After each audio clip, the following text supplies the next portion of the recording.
that's me. I'm hidden there. So this is actually action, real live action. And this is my son and my daughter. So this is not stock photo.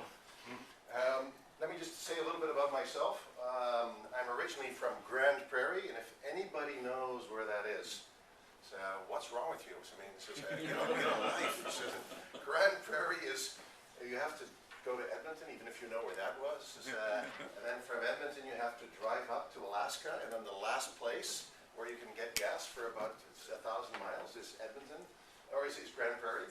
So it's really in the middle of nowhere, so you'll know why I'm not living there anymore.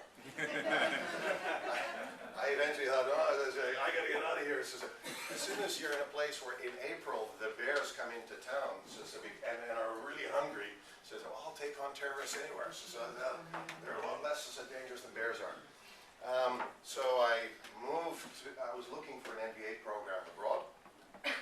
The only English language program I could find was in Rotterdam in Holland. This was 1984. And I did my MBA there. From one thing came the next, and I'm still living there. So I'm accidentally in Europe, and I'm also an accidental academic, because it was never my intention to become an academic either. But again, stuff happens, and I'm a professor now 1 day a week in Tilburg, which is just about 75 kilometers away from Rotterdam. 1 day a week, because that's just enough to stay connected with the academic community, so really be up to date on what's happening in terms of developments in our field, but not in the monastery enough to really feel like one of the monks. So I kind of like to get out there and learn by doing. So the other 4 days a week, I run the Center for Strategy and Leadership, and this is very much hands-on, working with companies, either helping them to develop their strategy. So we facilitate strategy development, and in facilitating the strategy development, you're actually changing the organization, mobilizing people, and most of what you're doing is leadership. So that's in a change type of setting, or sometimes we just package it differently, and then it's called an educational process. But it's the same thing, because you're still guiding people in developing their thinking, only it's labeled differently. I started out my career as an academic in the field of strategy, and after about 10 years of working in the field, kind of figured out, if I really had the choice between having a great strategic direction and no action and no energy within the organization, so no movement, but a great direction, or having an okay kind of direction, but a lot of movement, I'll take the movement. So maybe strategists overestimate the importance of strategy. But don't say that at a Strategic Management Society conference. So this is how I kind of got from out of strategy into more and more organizational development, leadership development, and the importance of leadership. And 2 years ago, I was able to convince the university to change my title from Professor of Corporate Strategy to Professor of Strategic Leadership.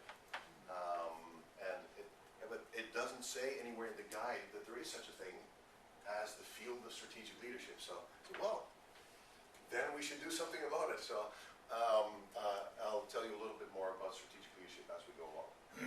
I think in terms of introduction, we should just get started. The best way to get to know me is to engage with me. So, ready for it? This is a pretty, I feel like I'm going to bump my head anymore. And it's kind of no daylight, and I know some of you are jet lagged. So I'm going to see if I can keep you awake. And I always threaten you, said, if you don't engage with me, I'm going to start showing you PowerPoints.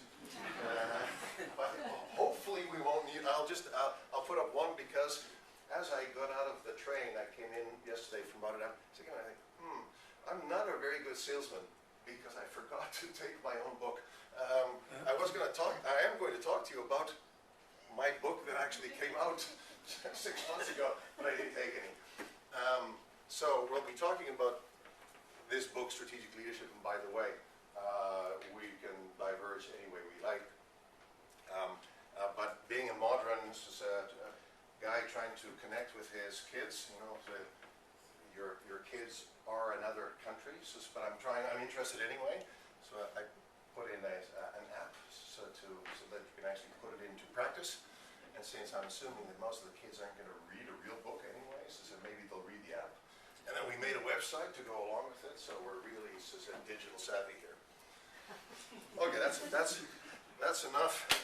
You can turn this off. There we go. Now we can actually talk to each other again. I need to make sure that we're on the same page when it comes to our definitions.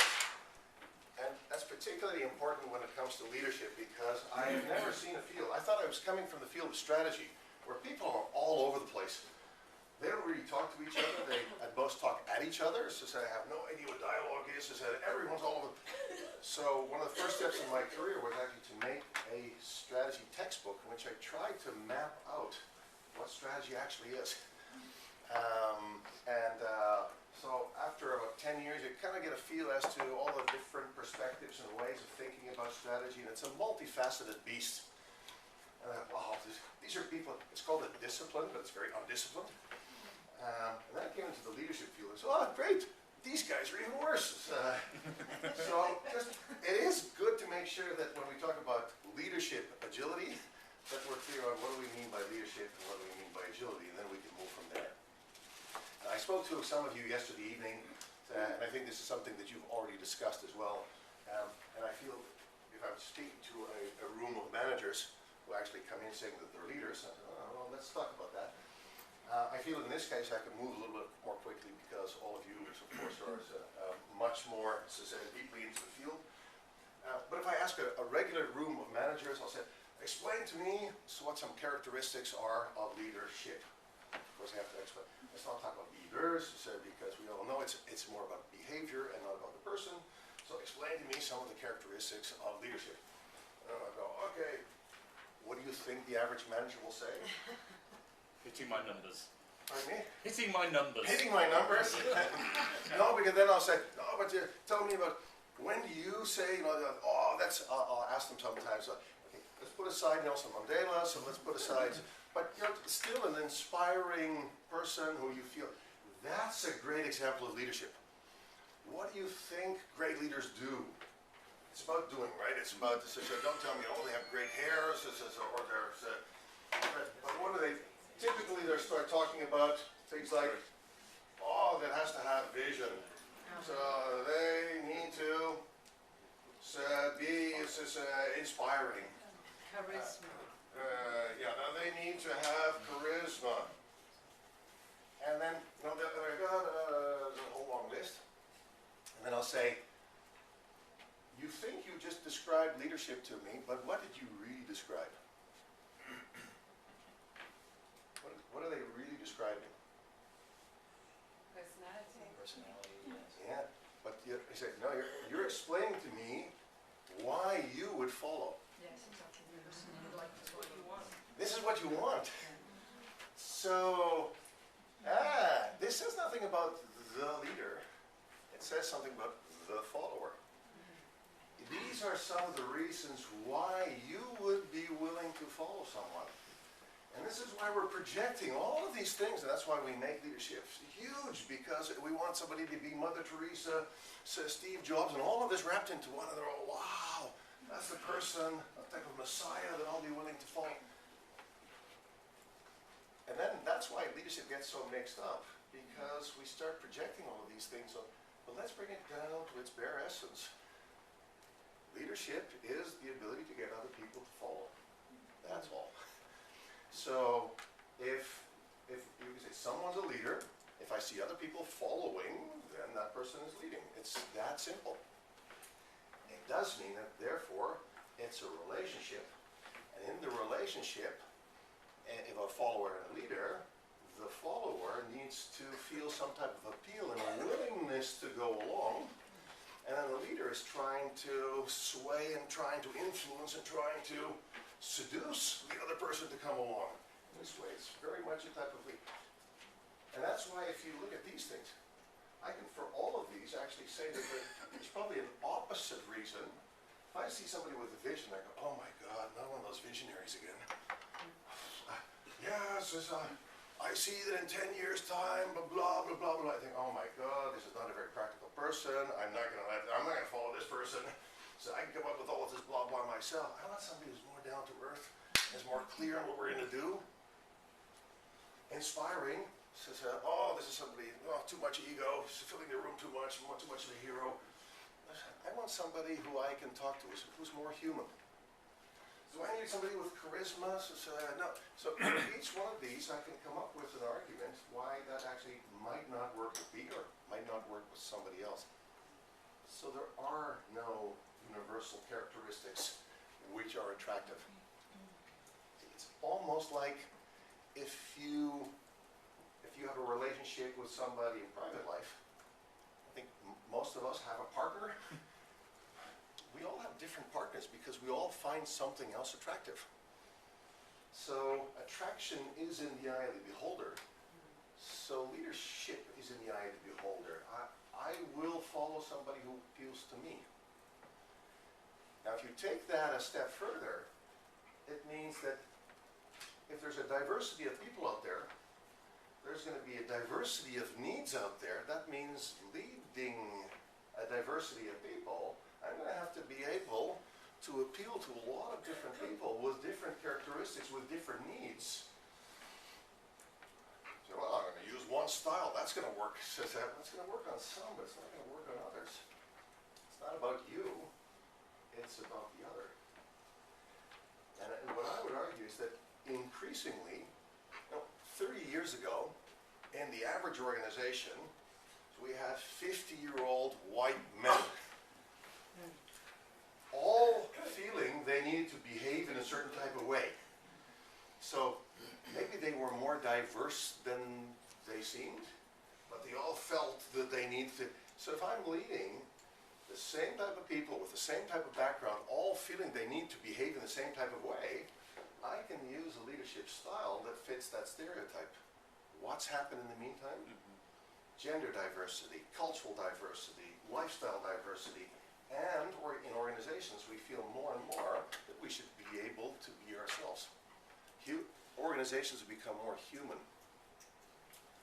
It's made leadership pretty tough because now I have to deal with all of this diversity and then throw in the young kids who and they're different again. And I can say, well, they're not like I am, and they should be. So, but that doesn't get you very far leadership-wise, because I need to appeal to them. If I want to lead them, I need to connect, and I need to draw them along. Can I connect? That's my challenge as a leader. So just checking in, is this a type of way of thinking about leadership that appeals to all of you? Yes. So, from that, very, very quickly, and again, this is going to be pretty obvious to you guys, I'm surprised every time to what extent this is an eye-opener for most managers. I'll say, okay, all of you are managers, right? Now, I just want to make sure that we understand this difference with leaders. And then I'll come up with the, managers, leaders are about doing the right things. And management is about doing things right. I say, oh man, that was the worst definition ever. Because that was more of a slogan than that it made intellectual sense. So managers are just stupid people, doing the humdrum type of stuff, and the leaders, those are the exalted people, setting out the course. By doing that, you're saying these are, lower levels, numbskulls. These are I want to be that person. So if I open an annual report now, most of them now say, the leadership team. You're the top management team. Why are you suddenly calling yourself the leadership team? Who made you leaders? Well, yeah, but we are leaders of the organization. I say, no, you're managers of the organization.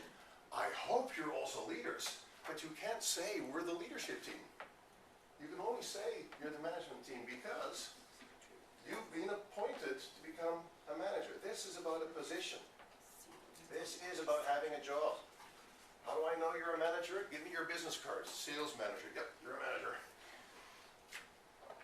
How do you become a manager? Of course, you're appointed. It's something which is appointed.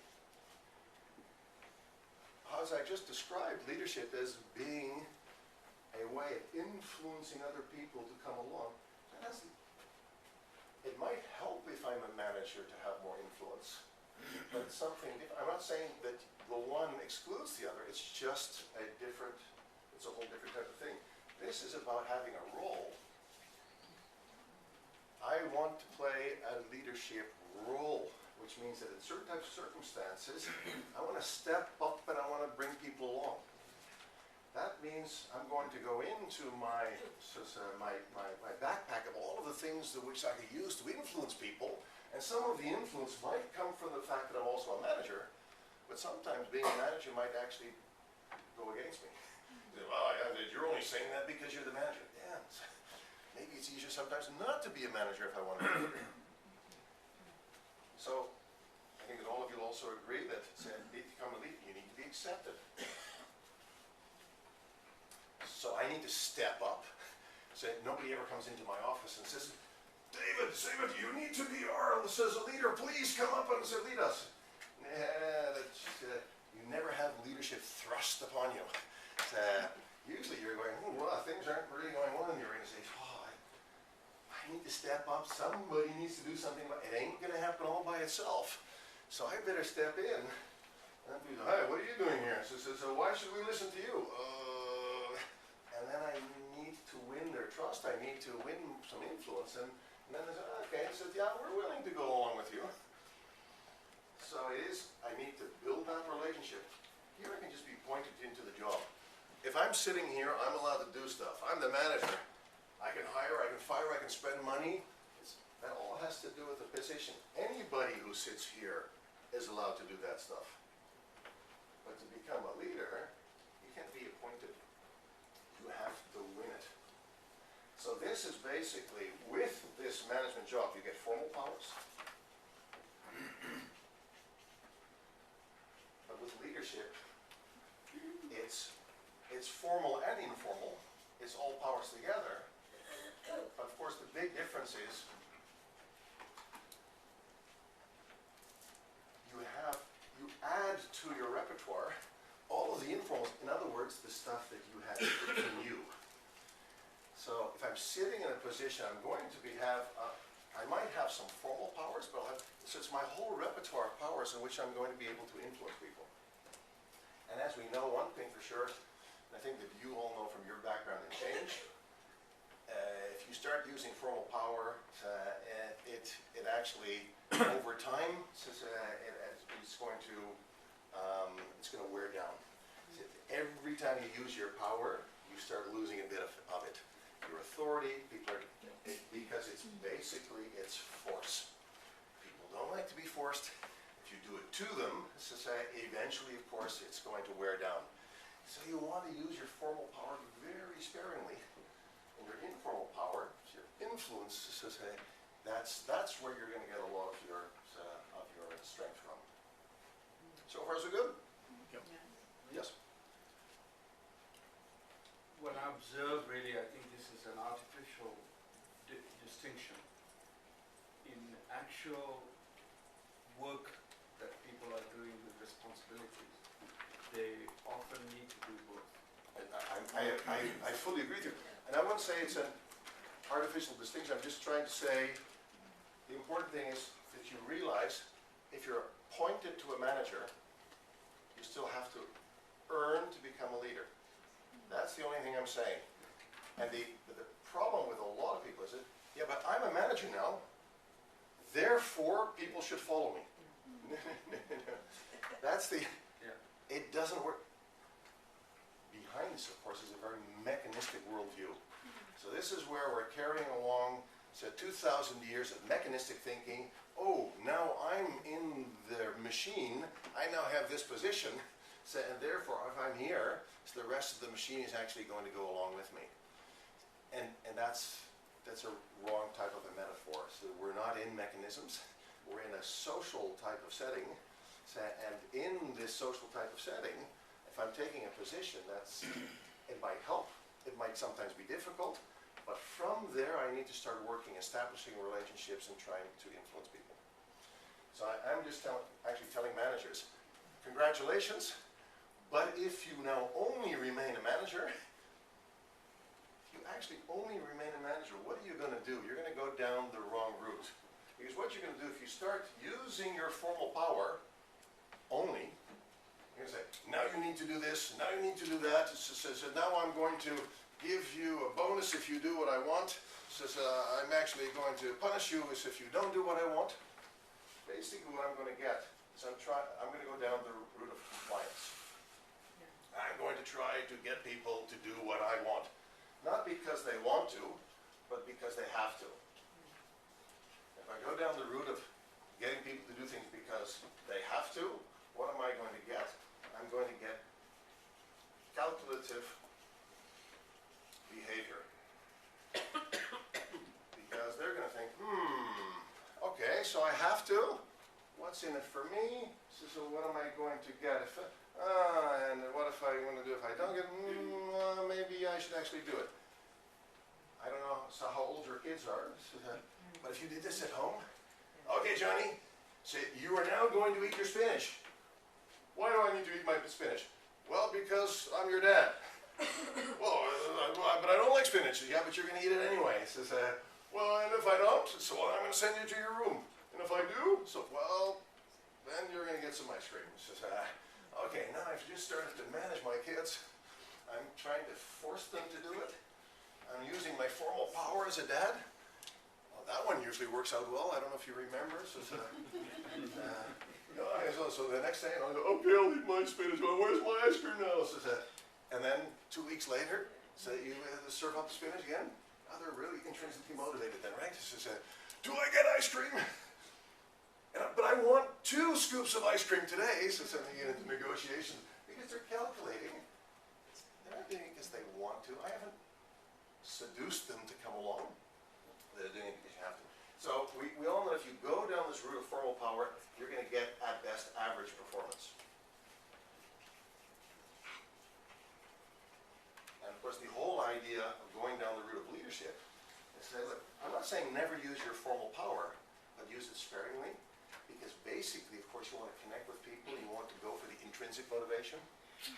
So leadership and intrinsic motivation, those are the 2 things that go together so well. If I'm trying to inspire someone, I'm actually trying to get them to want to. So I'm going down the route of trying to engage them as much as possible.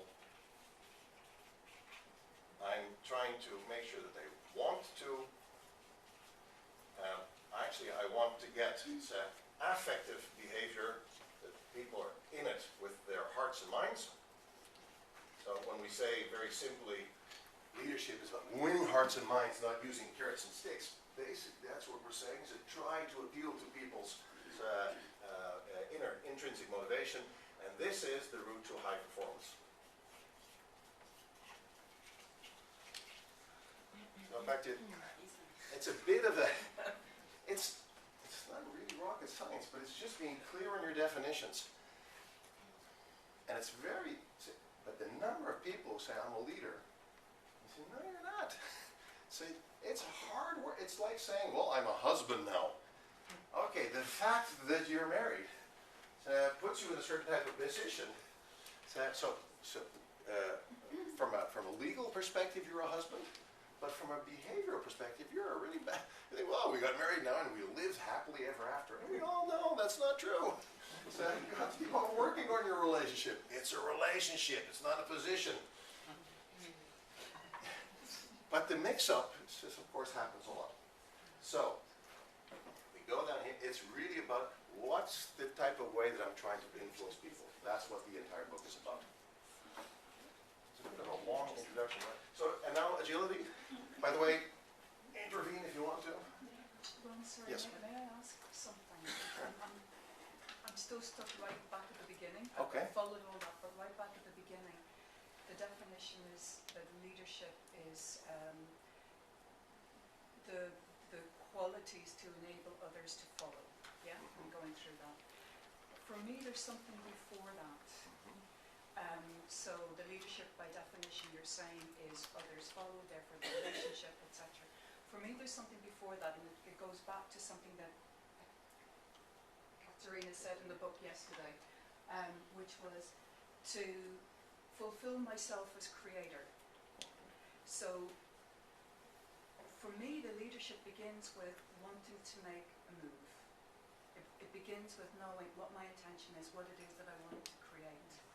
And being willing to stand for that, say that, write that, whatever that mode is, whether or not anybody else follows. Yeah.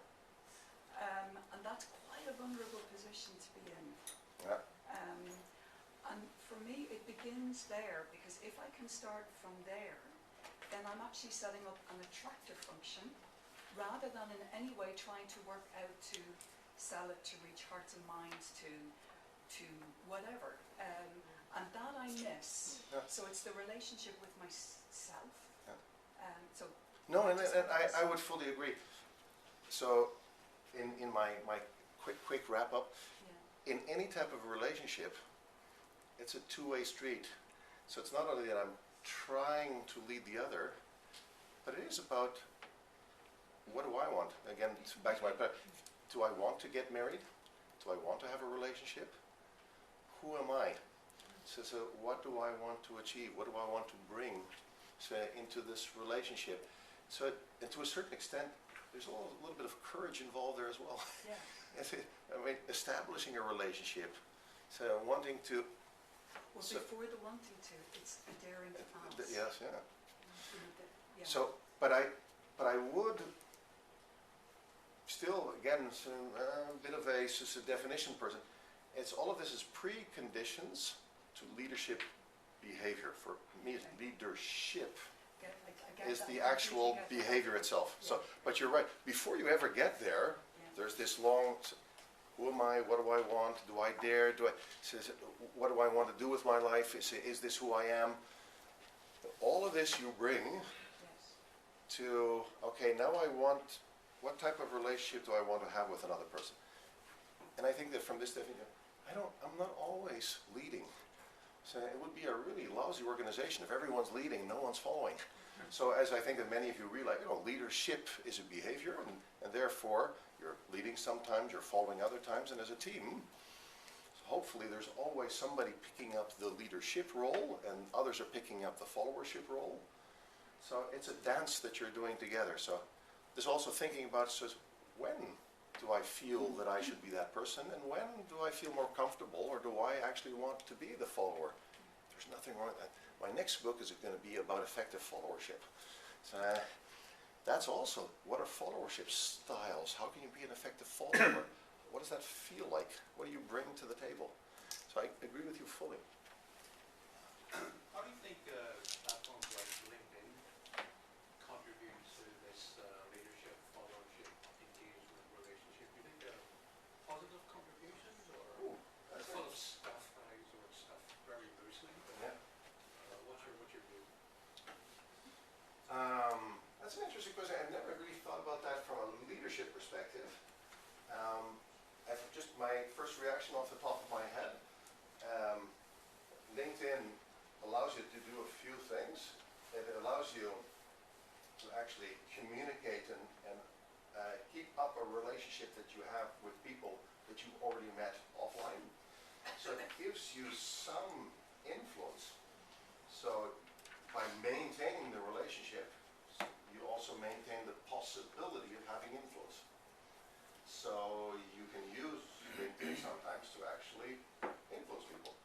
You can use LinkedIn to actually connect with people for the first time, and you can draw them potentially into your orbit. So it gives you that possibility also to have some influence. But on the other hand, there's a lot of fluff there as well. In terms of relationship, maybe it's a generational thing, and maybe a younger generation can establish some meaningful relationships without ever having met each other.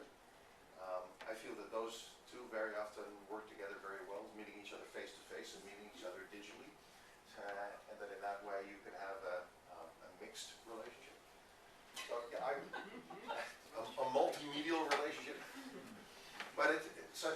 it is a potential tool of influence, and therefore, yeah, it can be part of your leadership as a toolbox. Just to pick up also what Fanula was asking about, you described that impulse to kind of put up your hand and do something, it's not going to get done by itself. And I just want to delve into that a little bit more, because is that implying some sense of responsibility? Or is it some other, or maybe sometimes it's responsibility and sometimes it's other things, kind of opportunity, self-interest or whatever. And should we be more aware of which is it? And because if it's responsibility, I think inherently I feel that's probably really useful and good. Yeah. And something to be built upon, and also to distribute that sense of responsibility. And if it's not responsibility, there may be more risks around kind of narcissistic leadership or whatever. Yeah.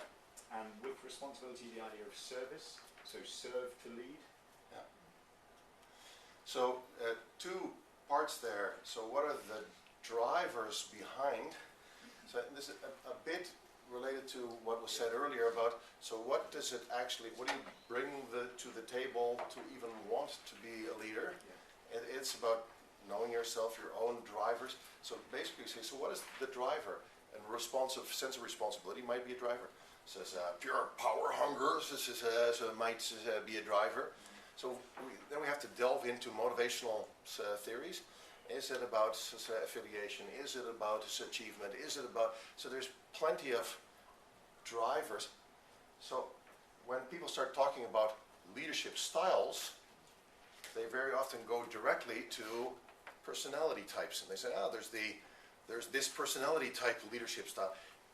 It has something to do with it because your drivers will influence the type of behavior. But thinking about what are my drivers, so sometimes if people are going to leadership programs, the leadership program is all about MBTI or insights or so who am I? And all of this is very useful to think about what drives me. It's usually a little bit more complex than only an MBTI type. But thinking about what drive and how much do I want and what are my true motivations. The whole idea of servant leadership, by the way, I would say that's of course rooted in certain values, beliefs, some principles, but it's actually also a choice of a certain type of leadership style, because I can exhibit servant-like behavior, but I would argue you could also say there's an opposite type of style to servant behavior, which is just as legitimate. I call it the opposite of a servant type behavior. I call it sovereign type behavior. You're not a servant but more sovereign, which means I want to achieve something. I'm not here to serve the other. I'm here because I want to put a ding in the universe. So I want to change the world. So I want to achieve something. You guys, are you interested in being with me? Help me to realize my dream. And then you're asking others to serve you. So Not necessarily wrong. Those inner motivations immediately lead to a whole chain of downstream different behaviors. Yeah. No, so in that sense, realizing what the roots are of your leadership behaviors, but we'll get into that a little bit later on. It's also important because a lot of the values and beliefs that we have, and some of the motivations that we have, some of them are actually ideology. And before you know it, you start saying, yeah, but that's wrong behavior. And this is right behavior. Okay. So now we're getting into your belief system, and this belief system might be very, very deeply thought out value. It just might be your bias. It's because your dad did that, and he was wrong, and therefore that's bad behavior. So when you go down a little bit deeper into a lot of the ways that we behave, it's all my drivers and my motivations. No, it's just your narrow-minded beliefs that you're clinging on to, which then get translated into your leadership behavior. It's good to maybe challenge some of those assumptions.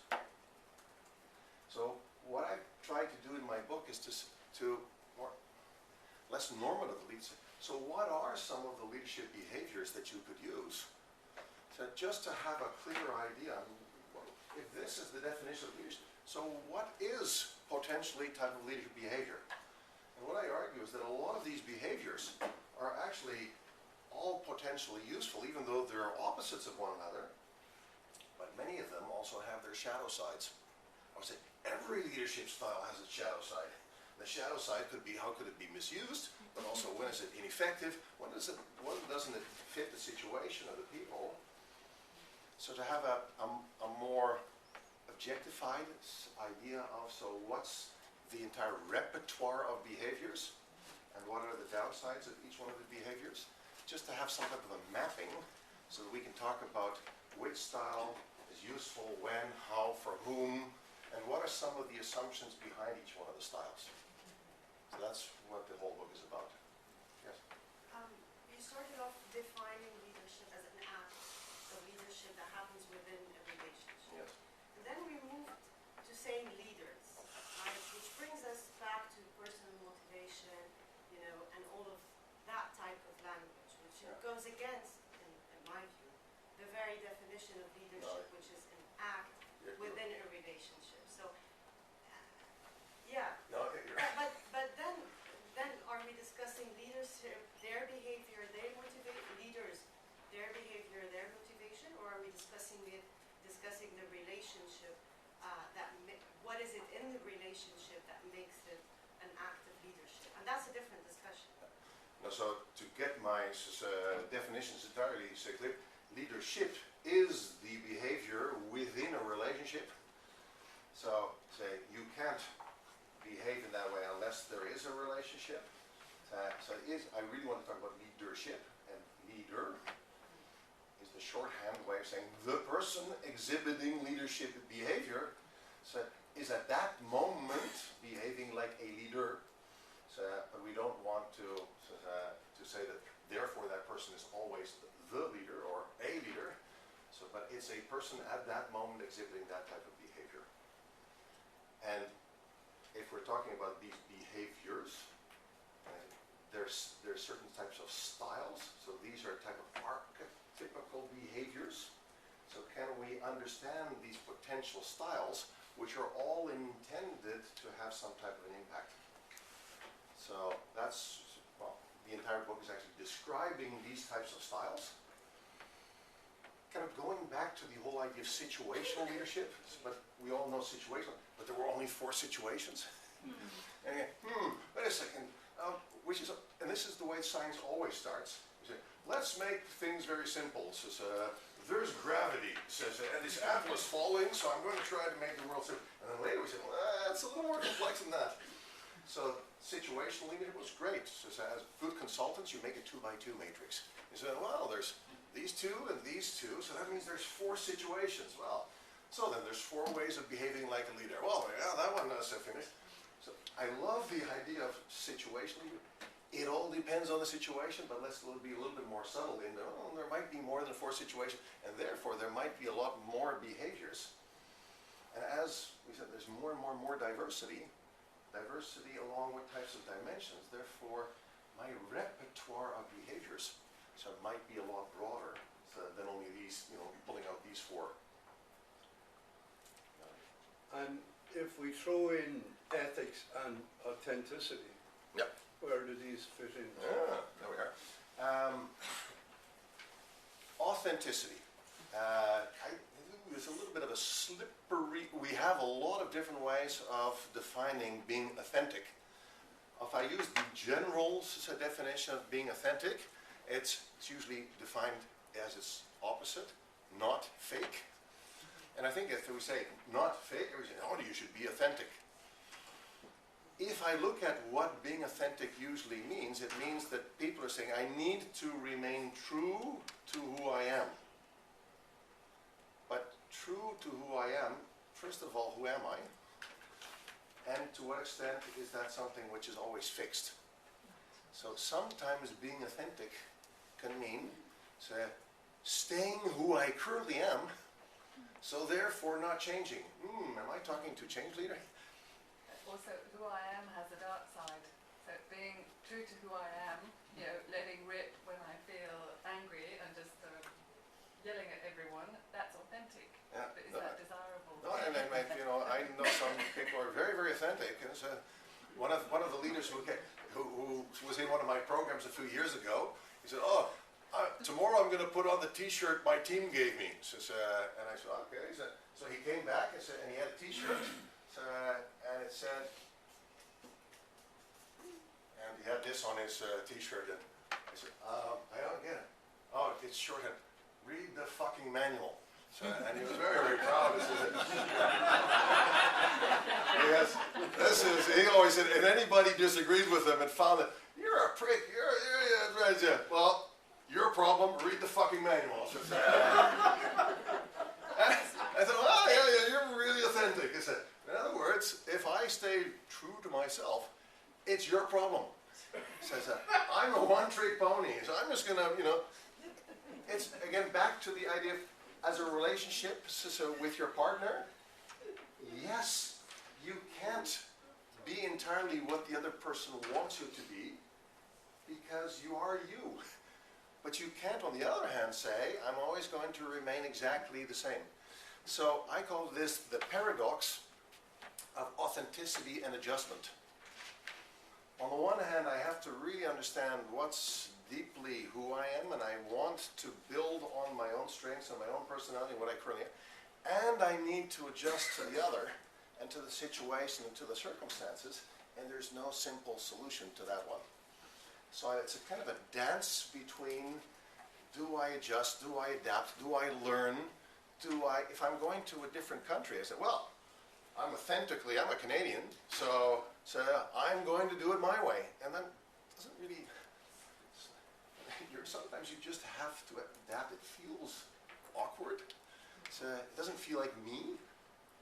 So particularly if it comes to certain types of values, you say, well, yeah, my Canadian values say that in this country, I'm going to give this woman a hand.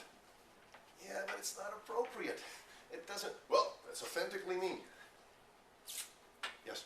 And you not need to be transparent, words and all. So here's the balance. Again, back at home, say, wow, I want to be this fantastic person to my wife.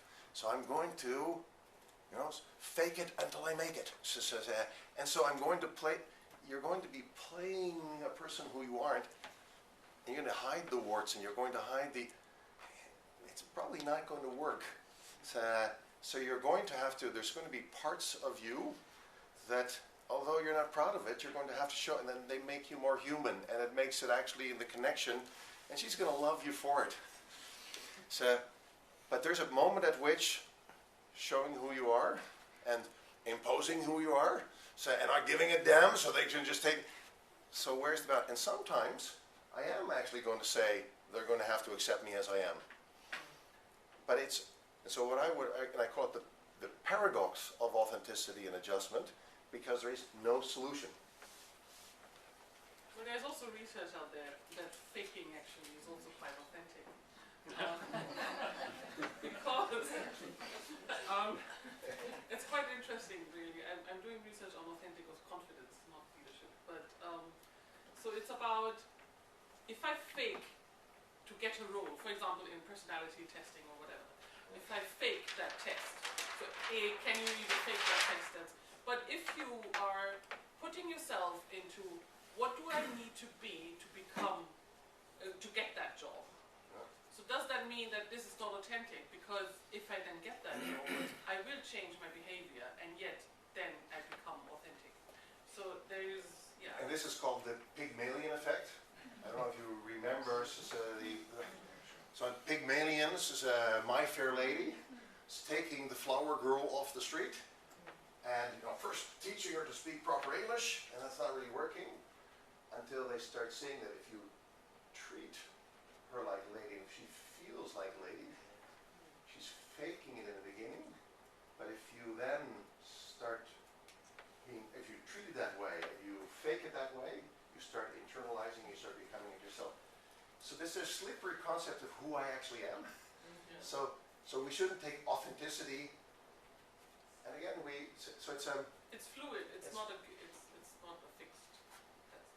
exactly. And it's also we have different hats.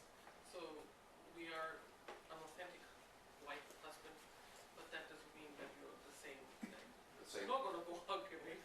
As if you're not multifaceted, yeah. No, so it has become a bit of a hype, although it varies from country to country, but authentic leadership it sometimes does have this sense of, I should, being close to myself means that they should actually take me as I am. But there's a lot of different takes on it. Just aware of the time, so that's a very, very interesting side road to go down. But maybe if we have some time later on, we can. Because I just opened the can of worms by defining leadership, but I needed that. But maybe I'll open a second can of worms and then we can take it from there. What's agility?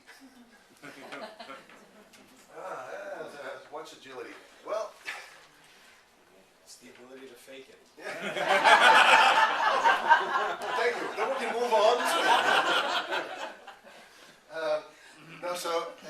And of course, as with a lot of labels, so there's like authenticity, there's like leadership. It'll seem we're all talking about the same things, but the label itself gets loaded in different types of ways. So now, particularly now that we have agile as a methodology, everybody thinks, oh, it's just like lean. So if you say I'm lean nowadays, people say, oh, so you're doing a certain type of method. No, I just lost a few kilos. That's what the word lean does mean something else than only that methodology. So agile for some people is just a method. I've tried to take it just to one level higher. If it actually is supposed to mean something, it actually should not only be so when a method is agile, but what's an agile organization? What's an agile strategy? What's an agile person? It has to mean something over all of these things to be some type of a quality. And I would argue that I've come up with a definition with 3 parts to it. So agility is that you're capable of rapidly and nimbly adjusting yourself to the requirements of the situation. So it has something to do with speed, it has something to do with the ease by which, and it has to do with adjusting yourself to what's required. So I said there's actually 3 parts to it. I say it has something, it's partially about flexibility. So being flexible means, and I'll use a sports metaphor, an agile sports person, and I'll use the most universal sport, such as soccer, or what everyone else in the world calls football, because you use your feet. If you're sorry, as a Canadian, I always have to laugh at other Canadians. We call it football. We think you don't even use your feet, so you run with a ball. So why call it football? Anyway, so soccer. If you're a flexible soccer player, it means that you actually, if the ball comes at you, you actually are able to respond. You're flexible, so if you can use your right leg, or you can use your left leg. So flexibility means that you have a built-in capacity, not for one type of behavior, but for multiple types of behavior. Then you're flexible. If you can actually switch from one to the other, that makes you flexible. It actually means you have a repertoire of behaviors. Or you can use your head or your chest. Exactly. So that makes you an even more flexible. So the most flexible player is the one, if the ball comes at him or her, can actually kick with one, kick with the other, use the chest, use that. Wow, then this is a very flexible type of player. Because but this repertoire of behaviors you have to be good at them, which means you usually have to practice them a lot, and you need to have the ability to switch between them. That's the true flexibility. So not only the repertoire itself, but the ability to switch between the behaviors and have them at your fingertips. That makes you flexible.